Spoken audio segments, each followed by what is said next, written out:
que lahidu caman de tun bɛ ta a tɛ bɔ a da fɛ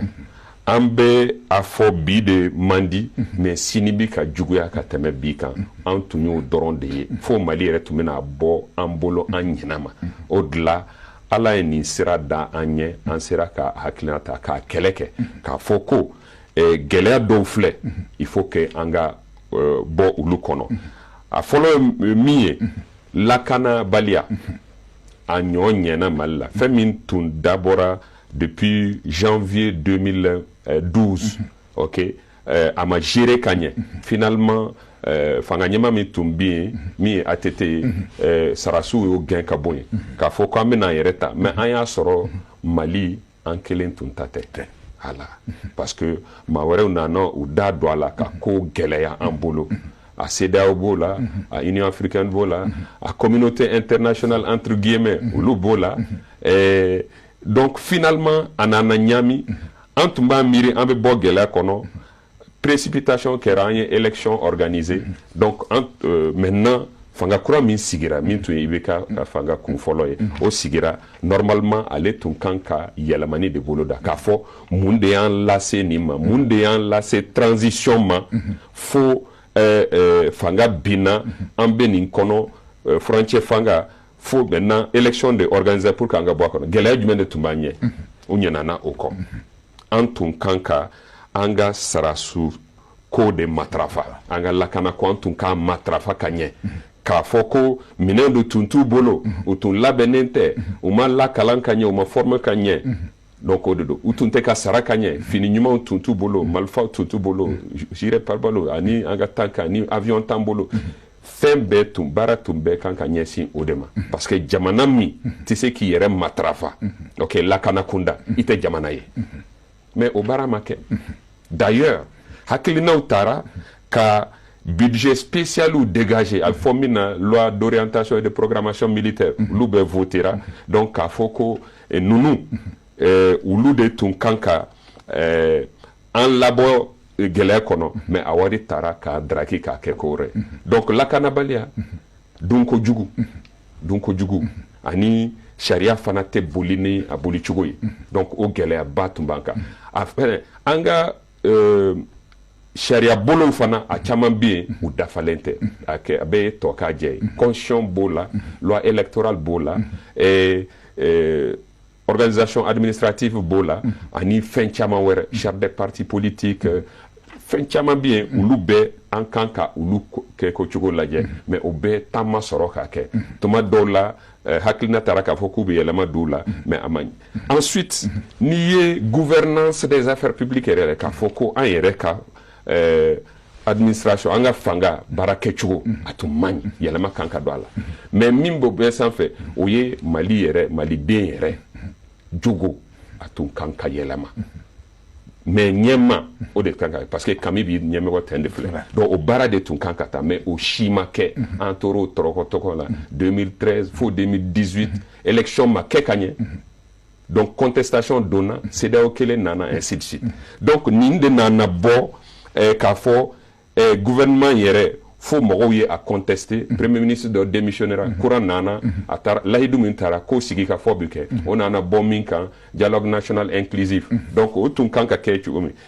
ka sigi ka fɔ kɛ o tun ma gɛlɛ min ka a hakilinaw lawaleya o de tun ka gɛlɛ maintenant est ce que lahidu bɛ taa pour que k'o lawale o ma kɛ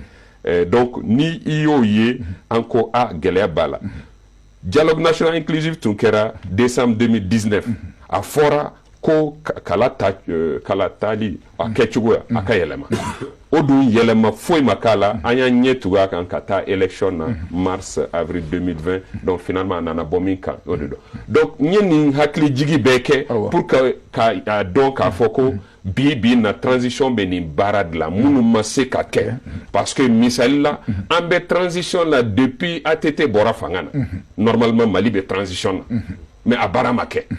Mali kura bɛ sigi cogo di o baara foyi ma kɛ bon bi de dun donc o dun ye san 10 de ye bi an b'a la donc pour que an ka se ka bɔ a kɔnɔ il faut que an ka fɛɛrɛ de tigɛ pour que ka se ka bɔ nin kɔnɔ pour que ka refondation kɛ ka Mali jɔ kura ye Mali jɔsen ninnu k'u lajɛ kura ye k'u sinsin pour que a bɛna taabolo kura minnu bɛna ta a ka kɛ fɛn sinsinnenw ye a ka kɛ fɛn basigilen ye min fɛn dɔɔni tɛna yegeyege k'a bɔ a nɔ na donc o de ye Mali kura jɔ ye donc ne n ka baara bɛnna k'a fɔ ko ka dɛmɛ kɛ gouvernement kunda pour que malidenw bɛɛ ka hakilina ka se ka taa ba la pour que k'a fɔ an bɛna Mali kura min jɔ an b'a jɔ kan jumɛn kan an b'a jɔ sen jumɛn kan an b'a jɔ ni fɛɛrɛ jumɛnw ye an b'a jɔ ni waati jumɛn ye donc o hakilina ye pour k'a ka taa Assise nationale de la refondation o baaraba dira an ma pour que an k'o labɛn donc an ka baara bɛnna o de ma ministère de la refondation de l'État donc aw y'a ye fana a baara cɛra parce que assise kɛra jamana ɲɛmaaw ye mɔgɔ minnu an ka mɔgɔ ba sigilen mɔgɔ hakilima maabaw u ye minnu ta k'a bila baara la juma tɛmɛnen u ye u ka baara gafe ta minnu filɛ an ye yan mun ye rapport des assises nationales de la u y'a ta k'a di jamana ɲɛmaa k'a fɔ an ka baara sonsorola mais baara kɔnɔna filɛ mais hakilina mun b'a kɔnɔ min ma deli ka kɛ o kɔrɔ k'a fɔ ni hakilinaw de b'a kɔnɔ pour que ka Mali kura baara mais a bɛɛ ye wajibi ye an k'a labaara an k'a lawaleya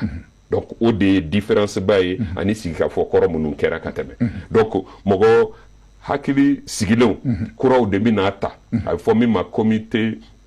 indépendant de suivi évaluation des résolutions et recommandations des assises nationales de la refondation olu de bɛna sigi kura ye k'a fɔ ko maintenant baara minnu kan ka kɛ jɔn kan k'u kɛ et gouvernement do wa président do wa et institution wɛrɛ do wa min ye CNT bien cour constitutionnelle bien conseil économique social et culturel bien haut conseil des collectivités bien dɔ wɛrɛw fana bien k'a fɔ jɔn de bɛna nin baara administration aw de bɛna mun baara kɛ parti politique aw ni yɔrɔ la ye jumɛn ye société civile aw ni yɔrɔ la ye jumɛn ye an ka laadalamɔgɔw aw ni yɔrɔ ye jumɛn sarasukunda aw ni yɔrɔ la ye jumɛn bɛɛ k'i ka baara kɛ donc o fɛsɛfɛsɛli de bɛna kɛ pour que baara min bɛ se ka kɛ sisan o ka kɛ Mali kura ka daminɛ ka jɔ mais baara jɔli kɔni daminɛna déjà parce que n b'a miiri nin transition kun filanan bɛɛ y'a ye yɛlɛma min bɛ ka don Mali kura ko la fan bɛɛ fɛ bɛɛ y'a ye a baara parce que a baara fɔlɔ o ye hakilina de ye fɔlɔ ni hakilina sɔnna ma tɔ bɛɛ bɛ tugu a kɔ fari bɛ tugu a kɔ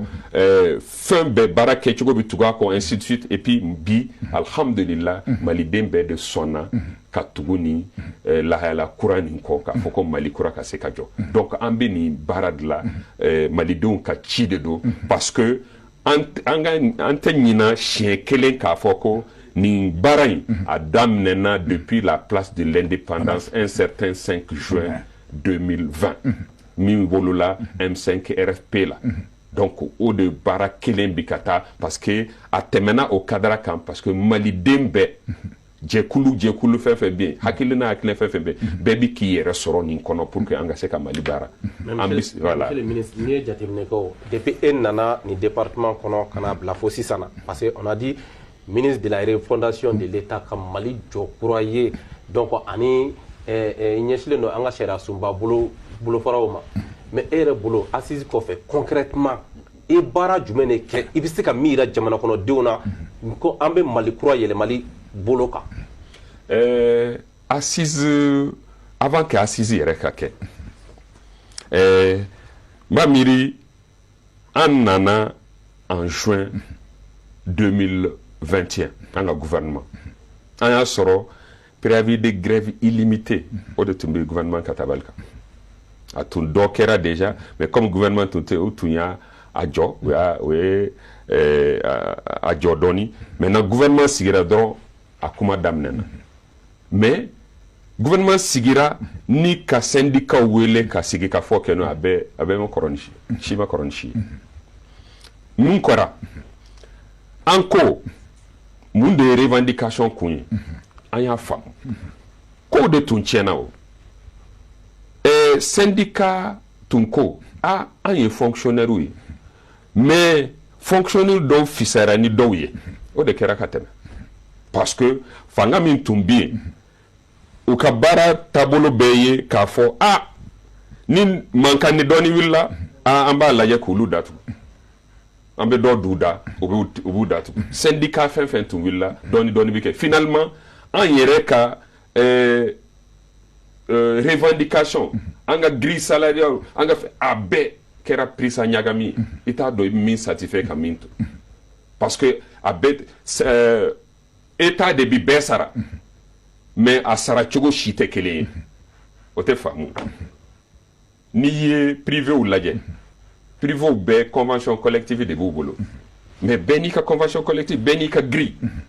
n'i ye secteur kelen ta a bɛɛ n'a ka grille maa si ta tɛ tɛmɛ dɔ ta kan i b'a sɔrɔ baara kɛcogo de b'a kɛ nin bɛ prime dɔ sɔrɔ ou bien aw ka niveau tɛ kelen e bɛ prime dɔ sɔrɔ dɔ t'a sɔrɔ e bɛ nin sɔrɔ nin t'a sɔrɔ ainsi de suite o de bɛ sinon base kɔni bɛɛ ye kelen chez tout le monde mais fonction publique de la nin grille bɛ yen dɔ wɛrɛ bɛ tan donc baara kun fɔlɔ kɛ an ko ko a tiɲɛyɔrɔ grille de tɛ kelen an ye grille harmonisée donc ça nin ye baara kun fɔlɔ ye fɔlɔ a y'a sɔrɔ école fana tun grève ko tun b'a la mais an y'o gérer ka sigi ka fɔ kɛ pour que an ka se ka bɔ nin kɔnɔ dɔɔni an sera ka examen organiser kana ɲina k'a fɔ ko école fana an nana don samiya kɔnɔ ja an y'a sɔrɔ ko classe t'an bolo san y'a daminɛ ka na dɔrɔn classe ba joli bɛ yen a bɛɛ wo sɔgɔlen de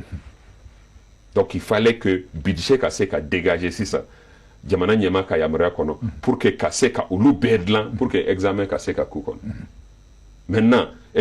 examen ti kɛ salle caman kɔnɔ mais olu ka dilan pour que denmisɛnninw ka se k'u ka examen kɛ mais salle tɔw bɛɛ olu fana ka dilan sanni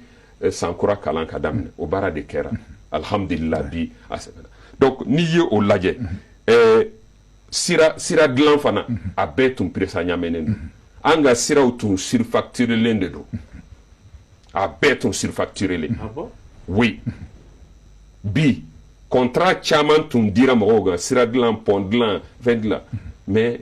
an ka ministre des infrastructures a seginna a caman kan contrat dɔ tun dira 22 milliards an nana sigi ka tɛntɛn point par point an nana kɛ 12 milliards ye contrat tun dira maa sɔnna fana ka baara kɛ o kan a expert de ta o kama expert mais ministre yɛrɛ ye expert ye an ka gouvernement bɛnna min ye bɛɛ i b'a fɔ bɛɛ bɛnna i ka baara de ma bɛɛ b'i ta sira dɔn n bɛ ka n ye ministre de l'éducation ta ka ministre du travail fɔ ka ministre des infrastructures fɔ et puis nin bɛɛ a bɛnna musow de don muso ŋanaw b'an ka gouvernement kɔnɔ cɛ ŋanaw fana b'a kɔnɔ bɛɛ b'i ka baara dɔn mais nin bɛɛ an jɔlen don an sen kan sanction kabini an gouvernement sigira sanction de b'an kan kabini gouvernement sigira mois de juin fo bi dɛmɛ wari kasabi la a dɔrɔmɛ kelen ma bɔ kɔ kan ka n'a dɔn an ka nafolo to donc pourtant an bɛ ka fonctionner pourquoi parce que ministre des finances b'a ka baara kɛ pourquoi parce que dunkojugu b'an na pourquoi parce que an ka jamana gestion yɛrɛ de gouvernance des affaires publiques o yɛrɛ de ɲɛna an bolo bi donc ça veut dire que bi an ka kow bɛɛ bi ka tilen an fɛ n'i ye a lajɛ lakana kunda an ye kalo damadamani kɛ pour que ka labɛnw kɛ minɛn minnu tun t'an ka sarasiw bolo k'olu ɲini k'a d'u ma k'a kalan nɔgɔya u ye u ye baara daminɛ a bɛ semaine 6 bɔ bi baara bi ka kɛ mali bi ka i yɛrɛ ta parce que a nana dɔw fana k'a fɔ ko cɛfarinya dɛsɛ tɛ an na an ka sarasiw ye cɛfariw de u bɛ jamana fɛ mais mɔgɔw de tun bɛ k'u dɛmɛ ka biɲɛ ɲini olu sen dalen don biɲɛ kala kan o de kama a tun tɛ ye bi o bɔra yen alhamdulillah non an bɛ n'a don a kɔnɔ k'a fɛsɛfɛsɛ o de kama bi an bɛ ka sira sɔrɔ lakana bi ka sabati fan bɛɛ mɔgɔw yɛrɛ minnu ye déplacé ye u y'u yɛrɛ ta hali jamana fanga ma sira d'u ma u yɛrɛ ta ka taa u ka dugu kɔnɔ parce que lakana bɛ yen